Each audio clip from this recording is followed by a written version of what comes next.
లో వెళ్ళి చెప్పడము, ప్రతి జిల్లా ఎస్పీ, కమిషనర్ ఆఫ్ పోలీస్ వాళ్ళు టేకప్ చేయడము, ఇది అంతా చేయాలని అనుకుంటున్నాం.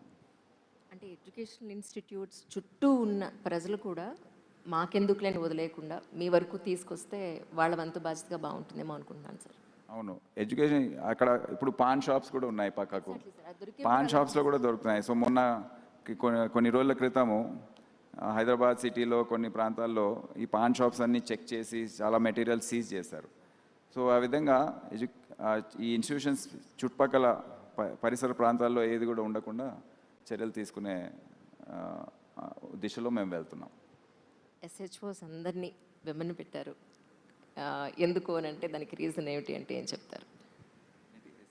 అందరినీ విమర్ని పెట్టారు. యాక్చువల్లీ అందరినీ పెట్టలేదు. నాకు షాక్ అనిపించింది. నేను ఫస్ట్ టైం సిపి అయినప్పుడు 2022లో 21 ఎండ్లో చూస్తే 174 సంవత్సరాల చరిత్రలో హైదరాబాద్ సిటీ పోలీస్ 1847లో ఫస్ట్ స్టార్ట్ అయింది. ఒక్క ఉమెన్ లేడీ ఆఫీసర్ కూడా ఎస్హెచ్ఓగా వేయలేదు. ఎవరు కూడా పోలీస్ స్టేషన్కి ఎస్హెచ్ఓగా పనిచేయలేదు.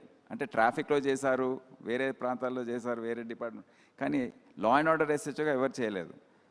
సో నేను అప్పుడు వచ్చే ఉమెన్స్ డే రోజు, అంటే దాని ముందే ఎక్సర్సైజ్ అంతా చేసి బెస్ట్ ఉమెన్ ఇన్స్పెక్టర్ విల్లింగ్నెస్ తీసుకొని, అంటే ఎస్హెచ్ఓగా అంటే కొద్దిగా 24 గంటలు పనిచేసే అవకాశం ఉండాలి. ఉమెన్ ఆఫీసర్స్కి కొద్దిగా కష్టంగా ఉంటుంది, వాళ్ళు అందరు కూడా రెడీగా ఉండరు. సో ఆ ఆఫీసర్ రెడీగా ఉంది. ఆమెని అక్కడ మధులత అని, ఆమెని అక్కడ లాలాగూడ పోలీస్ స్టేషన్కి ఎస్హెచ్ఓగా వేయడం ఫస్ట్ టైం జరిగింది. దాని తర్వాత నెక్స్ట్ 5-6 మంత్స్లో ఇంకా 4-5 ఒక టోటల్ 5 స్టేషన్స్లో women officers who are willing వాళ్ళని వేయడం జరిగింది. తర్వాత లాస్ట్ టైం నేను గత సంవత్సరం 18 డీసీపీస్ నా దగ్గర పనిచేస్తున్నారు సిటీలో. 9 మంది ఉమెన్ డీసీపీస్ ఉన్నారు.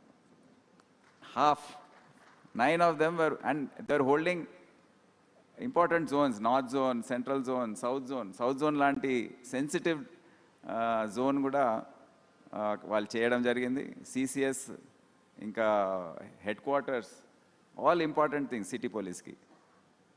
అండ్ నేను చెప్పదలుచుకున్నాను, వాళ్ళ కొలీగ్ మేల్ ఆఫీసర్స్తో పోల్చుకుంటే ఇంకా చాలా బాగా పనిచేస్తారు.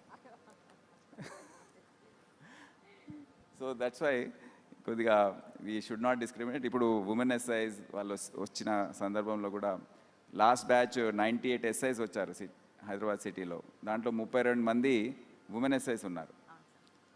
వాళ్ళు ఫస్ట్ రిక్వెస్ట్, కొంతమంది ఫస్ట్ డే వచ్చి, సార్ మాకు సైబర్ క్రైమ్లో వేయండి, ఐటీ సెల్లో వేయండి, సిసిఎస్లో వేయండి. ఎందుకమ్మా అంటే, సార్ పెళ్ళి కావట్లేదు, లేకపోతే ఇంట్లో ఒప్పుకోవట్లేదు, లేకపోతే ఆల్రెడీ పెళ్ళైన వారు భర్త ఒప్పుకోవట్లేదు.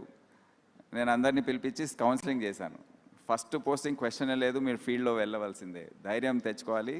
ఇక్కడ మీరు ఏం చూసి వచ్చారు, సినిమాల్లో అన్నీ చూసి వచ్చారా, ఇక్కడ కష్టంగా ఇట్లాగే ఉంటుంది, తప్పకుండా మీరు చేయవలసిందే, ధైర్యం తెచ్చుకోవాలి అండ్ చేయాలి. అండ్ ఫ్యూచర్లో కూడా స్టేషన్ ఎస్హెచ్ఓస్గా కూడా మీరు చేయాలని వారికి ప్రోత్సాహం ఇచ్చి పంపించడం జరిగింది. పోలీస్ డిపార్ట్మెంట్లోకి రావాలనుకునే యంగర్ జనరేషన్కి ఇలా మీరు వీటికి సన్నద్ధంగా ఉంటేనే డిపార్ట్మెంట్లోకి రండి అన్న కొన్ని important points, dos and don'ts అంటే ఏం చెప్తారు sir? Police department or government service itself and police department ప్రత్యేకంగా ఈ పబ్లిక్ సర్వీస్ చేయాలనే ఆలోచన కడుపు లోపల నుండి వచ్చే ఒక ఆశ ఏదైతే కొంతమందికి ఉంటుందో, అది లేకపోతే రావద్దని నేను విజ్ఞప్తి చేస్తున్నాను. ఎందుకంటే ఇక్కడ వేరే ఆలోచనతో రావద్దని కూడా నేను పబ్లిక్గా బహిరంగంగా కూడా నేను చెప్పాను. ఇక్కడ ఏదో డబ్బు సంపాదన, లేకపోతే మాకు పవర్ ఉంటుంది, మేము దాన్ని వాడుకొని ప్రజల దగ్గర ఎక్స్ట్రాక్ట్ చేద్దాము, ఆ ఆలోచనతో వస్తే సరే కొన్ని రోజులు నడుస్తుంది, కానీ మీకు చెడ్డ పేరు, ఏదో రోజు ఏసీబీ ట్రాపో సస్పెన్షను ఏదో ఒకటి జరుగుతూ ఉంటుంది. ఇవన్నీ ఇబ్బందులు పడే బదులు మీరు వేరే ఒక పాన్ షాప్ పెట్టుకున్నా దీనికన్నా ఎక్కువ సంపాదించవచ్చు. దయచేసి ఇక్కడ రాకండి. So that is the main thing. ఆ ఇంటెగ్రిటీ, ఆ ప్యాషన్ ఫర్ సర్వీస్ ఉంటే కానీ యూ స్టడీ యువర్ సెల్ఫ్. వేరే ఆప్షన్స్ కూడా ఉన్నాయి కదా. సో మీరు హైలీ ఎడ్యుకేటెడ్. ఇప్పుడు మా కానిస్టేబుల్స్ కూడా చాలామంది PhDs, post graduates, engineering graduates, double degrees. So మీకు వేరే ఉద్యోగాలు కూడా దొరుకుతాయి, ఇక్కడ వచ్చే అవసరమే లేదు. సో ఇదొకటి కూడా ఈ అంచనా వేసుకొని వస్తే బాగుంటుందని. ఎందుకంటే మీకు ఇక్కడ వచ్చి మళ్ళీ వేరే బిజినెస్ పెట్టుకున్నారనుకోండి, ప్రజలకు బాగా ఇబ్బంది కలుగుతుంది, అన్యాయం జరుగుతుంది, అండ్ కోర్స్ డిపార్ట్మెంట్ చెడ్డ పేరు వస్తుంది అండ్ గవర్నమెంట్ చెడ్డ పేరు వస్తుంది. Absolutely sir. 2028 మీరు రిటైర్ అయ్యే లోపల నేను ఖచ్చితంగా చేయాలి అనుకున్న కొన్ని ఇంపార్టెంట్ వర్క్స్ అంటే ఏం చెప్తారు సార్? ఇప్పుడు నేను గమనించింది ఏంటంటే, ఒక ఫ్రెండ్లీ పోలీసింగ్ కాన్సెప్ట్ అని పెట్టి మా ఆఫీసర్స్ కొద్దిగా వాళ్ళలో ఉన్న ఆత్మస్థైర్యం, ధైర్యం, కాన్ఫిడెన్స్ ఏదైతే ఉందో వారికి కొద్దిగా కోల్పోయినట్టు కనిపిస్తుంది. నాకు గత 2-3 సంవత్సరాల నుంచి చూస్తున్నాను. ఇప్పుడు ఏంటంటే మన ఉన్న సామాజిక పరిస్థితుల్లో మనం ఏదో యుఎస్లో, లండన్లో జరుగుతున్న తీసుకొచ్చి ఇక్కడ పైన ఇంపోజ్ చేయడం అనేది తప్పు అని నేను భావిస్తున్నాను. What I believe is in effective police and strong policing. సమాజం కూడా అదే కోరుకుంటుంది. పోలీసింగ్ ఎప్పుడు కూడా గట్టిగా ఉండాలి. ఎవరైతే సంఘ వ్యతిరేక శక్తులు ఉన్నాయో, రౌడీ షీటర్స్ ఉన్నారో, క్రిమినల్స్ ఉన్నారో, వారి పట్ల మనం కఠినంగా వ్యవహరించకపోతే మిగతా 90% జనాభా ఇబ్బంది పడుతుంది. కానీ వాళ్ళని కూడా మర్యాద చేసుకుంటూ, ఎవరైతే రూల్స్ ఫాలో చేయరో వాళ్ళ పట్ల కూడా మర్యాదగా మేము okay to a certain extent మేము చట్ట ప్రకారం యాక్షన్ తీసుకోవాలి. What ever is to be done has to be done. ఎందుకంటే మిగతా 90% జనాభాకి రిలీఫ్ రావాలంటే ఇది చాలా అవసరం. So we will keep that in mind. నా ఉద్దేశం ఏది ఉంటుందంటే, మా ఆఫీసర్స్ కానిస్టేబుల్, హోంగార్డ్ స్థాయి నుండి పై వరకు, ఇప్పుడు డ్రంక్ అండ్ డ్రైవ్, నేను ట్రాఫిక్లో ఉన్నప్పుడు మా హోంగార్డ్స్ కానిస్టేబుల్ చేసేది డ్రంక్ అండ్ డ్రైవ్ అప్పుడే స్టార్ట్ చేసాం. భయపడేది ముందు, కానీ వాళ్ళకి ధైర్యం ఇవ్వాలి. వాళ్ళు చట్ట ప్రకారం చేస్తున్నారు కనుక మీరు భయపడే అవసరం లేదు. ఒక్క కానిస్టేబుల్, హోంగార్డ్ కూడా సస్పెండ్ కాలేదు. పెద్ద పెద్ద వివిఐపీస్ని పట్టుకున్నా. వాళ్ళు ఫోన్లు చేసేవారు కోపంగా, అరే how dare you stop me అని. హౌ డేర్ అంటే వాడు ఉద్యోగం వాడు చేస్తున్నాడు. So we have to support them. So ఈ విధంగా మా పోలీస్ అందరికీ కూడా ఒక ధైర్యం ఇచ్చి, సరిగ్గా మీరు చట్ట ప్రకారం న్యాయం చేసే విధంగా పనిచేసి స్ట్రాంగ్గా ఉండండి, ఎఫెక్టివ్గా ఉండండి. ఒక effective police which includes friendly police, అంటే దాంట్లో ఒక భాగం అది. అందరితో పోలీస్ స్టేషన్ వచ్చినప్పుడు మర్యాదగా వ్యవహరించడం అనేది అది compulsory. No one can misbehave. ఎవరితో మాట్లాడుతున్నప్పుడు మర్యాదగా మాట్లాడాలి. So it not be a separate నినాదం.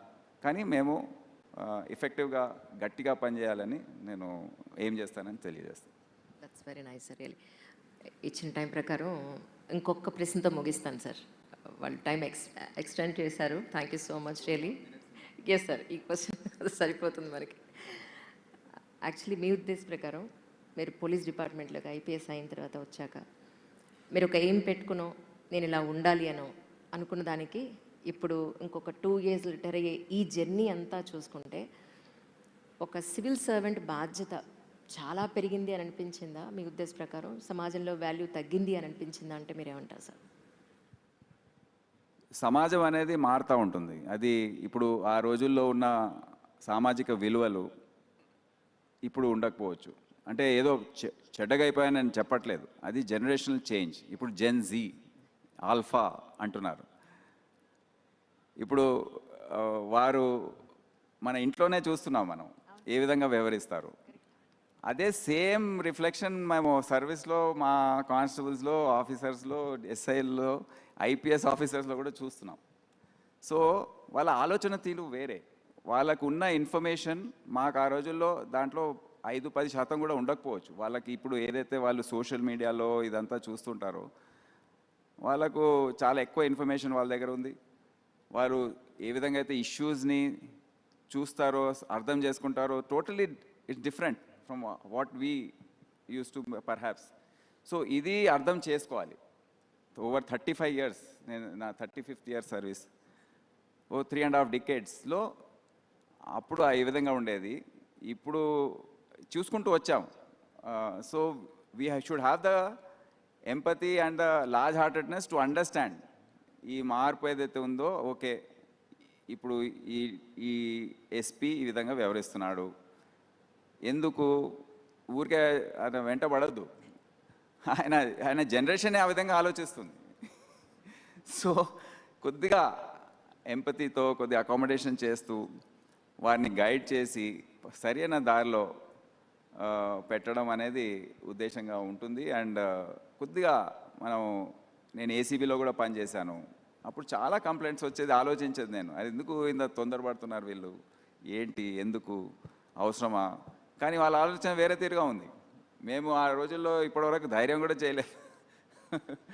ఓకే, సో ఈ విధంగా we have to understand, put them on the right path. And definitely ఈ జనరేషనల్ చేంజ్ ఏదైతే ఉందో, ఆలోచన తీరు ఏదైతే ఉందో, అది అర్థం చేసుకునే అవసరం ఎంతైనా ఉంది. Thank you so much sir, once again such a wonderful